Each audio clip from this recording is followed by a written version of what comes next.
Yeah, this is a great crowd. I recognize most everybody from week to week, and then there are people that I don't recognize as often, and then there are people like my friend Jeff Kerr here, who along the lines of pre-Y2K, he's got a farm now south of us, but we used to work together at Bookman's back in the late 90s. We were trying to determine that time period. So a lot of folks out there this evening, and I think also the other person that's here that I don't know if it's just sort of synchronicity, because I was debating on, as Jesse mentioned, I usually do poetry, and I had that class with Jim Zimmerman a long time ago. And of course, he was from that school where you edit with the deep knives, and he didn't mix any sort of words. And he was absolutely right. We were fairly terrible.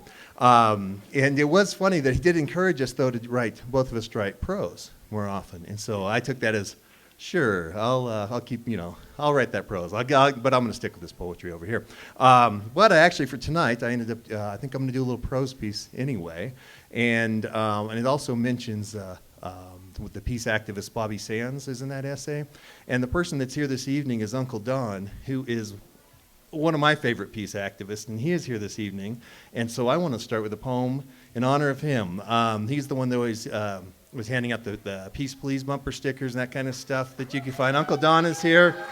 So I would like to open up with this poem in honor of him, because he is my favorite peace activist from here in Flagstaff, Arizona. He's been doing it, I don't know however many wars they got, he's been protesting them all. So from the first, from the first Iraq war, where I was fairly young back then. That was about the days when Jesse and I were were undergrads.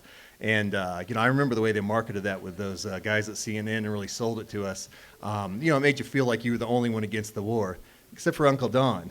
He was with you. He said, no, it's not just CNN. And so anyway, he's been my favorite peace activist for a long time. So I'm going to read these first two poems by Olof H. Hauge, who is a Norwegian poet.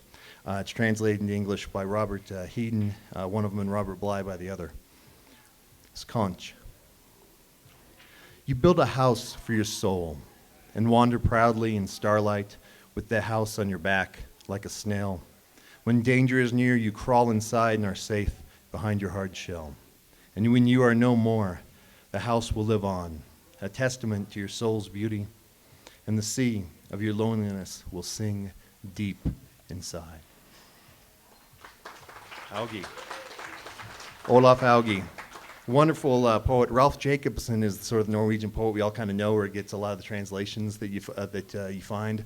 But Hauge is starting to get, I think, a little more popular. There's two dialects apparently, and I'm not a linguistics person, but there are two dialects. Jacobson, I guess, speaks the one that's more urban and it's better known, and Hauge's more rural. So it's a little more difficult. So he just, while he was certainly a great poet, there weren't a lot of people working with that particular dialect, but they are starting to now. And this is another short one by Hauge. I have lived here more than a generation. Years with wind and stars and the high rigging have sailed by. Trees and birds have settled in, but I have not.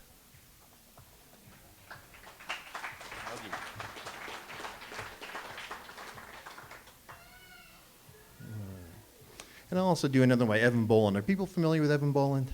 Yeah, I figured, again, I've got a writerly crowd, so that I figured that would be the case. So I wanted to kind of tonight go with, I guess, themes of the semester is ending. There are a lot of folks that are potentially finishing the MFA. How many folks are graduating? See some hands? I know a few of them. Okay, excellent. Yeah, we got a few. So I've been thinking about that as far as some things come to a conclusion and other things fire up. Evan Boland is phenomenal. She lived outside of Dublin, and I think is one of the most important, certainly one of the most important Irish writers writing now. And of course, she also lives in the U.S., does all sorts of, as far as won all sorts of national and international awards. So, but she's interesting in that the way she describes her, how she came to writing, how she came to poetry. She grew up, like I said, outside of Dublin, more in the suburbs there, and she would go and work in these tourist areas on like O'Connell Street and the main areas, and there are these grand statues there of course, that celebrating, this is, it's been 100 years now since the proclamation, the Easter in 1916 Rising. So there are a lot of these sort of statues, again, that sort of independence as one would expect. But with those things came this sort of this reaction, of course, to the British and to occupation, being told that you're of no value for a long time. So they have these kind of statues that have these values, they portray these values, but they're very Victorian sort of reactionary values, and they're very patriarchal in that they're responding to being occupied. And so you can see that these statues, in a lot of ways, while they're grand, they take on the language as a statue can of that of the oppressor, really, are in response to that. And she, as a young woman, would walk to these kind of work in these tourist shops with all these sort of statues and historical figures around, as well as their literary figures. The literature, of course, it's a huge deal. You got Joyce and Yeats and Kavanaugh and these sort of folks. They have all these, and Oscar Wilde, and they have all these statues about, in the same sort of way that they get represented as those other soldiers. So there's this great literary tradition, but at least in the last 100 years, you go before that in Irish literature, and there's a rich tradition of women being involved in that. But in that kind of pre-Victorian era, you don't see it as much. So she had to kind of negotiate. There's a rich literary tradition, but it doesn't necessarily include her. So it makes for, I think, just phenomenal writing. Of course, she managed to keep gutting her way through it. So this is a poem called Outside History. There are outsiders always. These stars, those iron inklings of an Irish January, whose light happened thousands of years before our pain did. They have always been outside history. They keep their distance. Under them remains a place where you found you were human, and a landscape in which you know you are mortal. And a time to choose between them. I have chosen. Out of myth into history, I move to be part of that ordeal whose darkness is only now reaching me from those fields, those rivers, those roads, clotted as firmaments with the dead. How slowly they die as we kneel beside them, whisper in their ear, and we are too late. We are always too late. Yeah.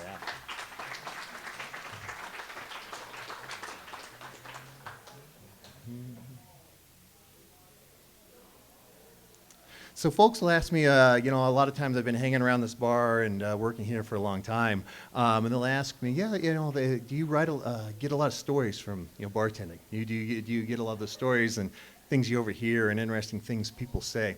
There will be all sorts of characters that you run across in a bar, and while they're out there, I don't say, they generally don't make it into what I'm writing. So the answer is generally no, until lately, and then the answer became sort of.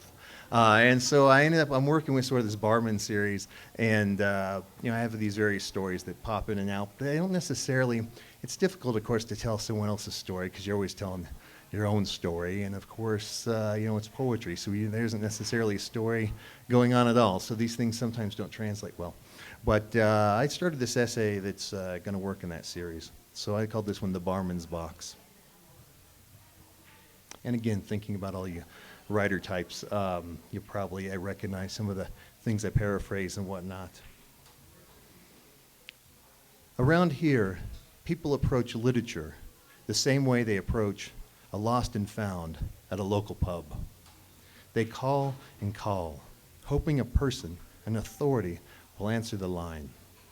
Hello, I'm so-and-so. Have you a wallet from last Sunday night? Or did anyone find a blue hoodie, says Lumberjacks on it? A man, perhaps a barman, will sift through the tattered box, a John Powers gold label box that's been made into a makeshift depository of items whose primary commonality is that of being lost, of being found by a stranger who dropped it into this receptacle. The barman looks at what turns up as his hand stirs and stirs about, lifts that, lifts this. Only a Catherine Marie Sedgwick stuffed in that corner. Just a John Clare babbling about in the sleeves of a Carhartt. There, Rennie Grieg conducting her plays in the dark folds where someone's flask leaked. Here, a Bobby Sands huddling in the middle of the mess, the filthy, shivering wretch of in many ways. No wallets this week, no hoodies, none that are blue anyway. So, what to do with all this stuff?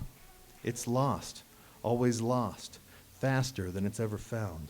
Even a barman, even one such as myself who prides himself in professionalism in his trade, in helping folks find something of value, accidentally lost, when good times let your care wander, wants to redeem last night's late evening, the carelessness of those who came before us. But what to do with this mess? Empty another case of whiskey, line the open boxes up in the stairwell, stack them into the second floor, the third, well, we'll only find shakier, more precarious ground and more obviously problematic metaphors, loaded languages. The English word language comes in part from a French word that comes to us in some sort of translation as natural. So this perhaps might be in part a natural progression or digression, which is to say a stretch, assuming we can find a tradition, the sides of a box with which to isolate the new against the certainty of right angles so as to demonstrate its brilliance, its genius, so as to contain them in a way we can comprehend before happy hour runs dry. This might be a problem best left to Saturn, to Kronos, to one who contains time, one who brackets, for there are no structuralists lost in this box. So let's be practical. So much is lost, and we look to literature to find the lost, to redeem it. The intoxicatingly fearful joy of dancing with the girls at the Bobcat Junior High Gymnasium, the smell of the tulip as the frost melted from its petal, the last words you spoke before you passed in your hospital bed. Practical, original. Flagstaff dialect. Thor Nolan of Arizona, once told my 5-year-old son, my boy Wilson J. of Flagstaff, while we all worked sanding a table on the back porch in the afternoon sun, you got to work with what you got, not with what you want. Wilson paused, looked up the ponderosas, inhaled, exhaled, then folded his paper over evenly and began pressing the new grit to the beams. So what to do with so much that is lost? Take last month.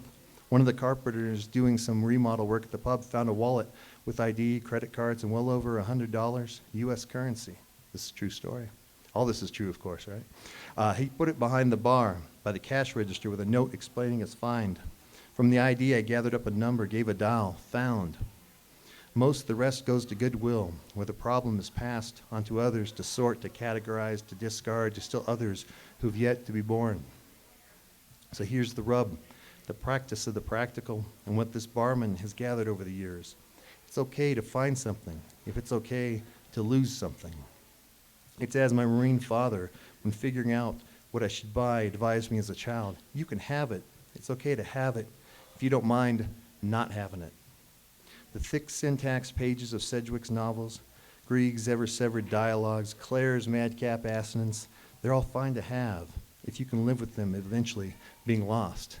They will. Has anyone by chance read that Catherine Marie Sedgwick novel, Hope Leslie?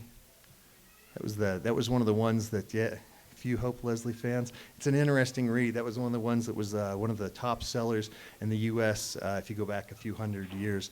At the end of the 19th century, she was deliberately left out of anthologies as a hysterical woman scribbler.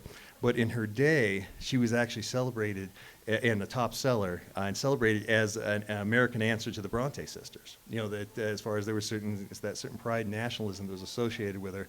Give it a few decades and those things were revised. But I think she's much more interesting to read than, Fenimore Cooper or something like that. So anyway, not that he's terrible, but,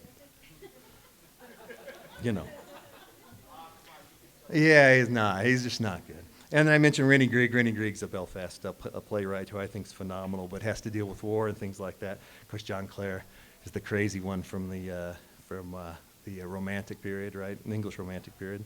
And then in Bobby Sands, I'll get into in a minute. When Bobby Sands composed poems in the H-Block cells, he was dying. This was in '81. He spoke poems, lips as close as a kiss through the cold metal doors.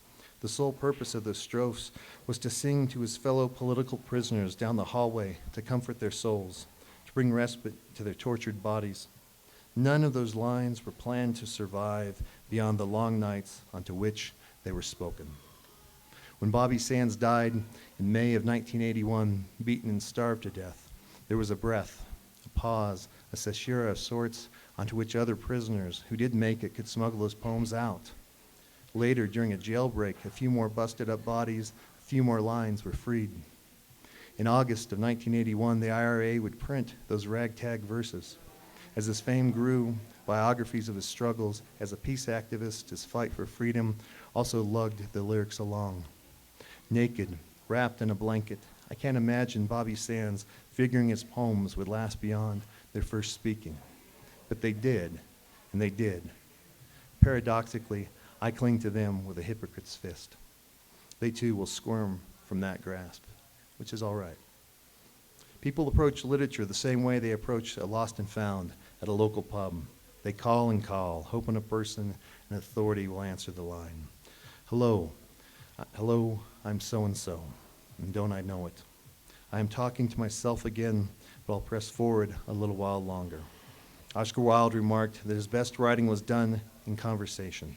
He too would die from damage done while imprisoned, but to serve him brandies and whiskeys during those crowded cocktail parties, to let a phrase or two or three echo into my ears, into their waxy canals before I returned to the dishes was a delight. So much literature is lost and never recovered. A great sea of it swells, rises, and falls in my soul. On the foam, on the edges of the spirit, it breathes. Surely, for every Bobby Sands poem found, 1,000 more are lost. We sift, dive, search with what devices we muster. Last call already. Dinner waits at home to be rewarmed, and I, my friends, must go. Soon there will be no one here. Thank you.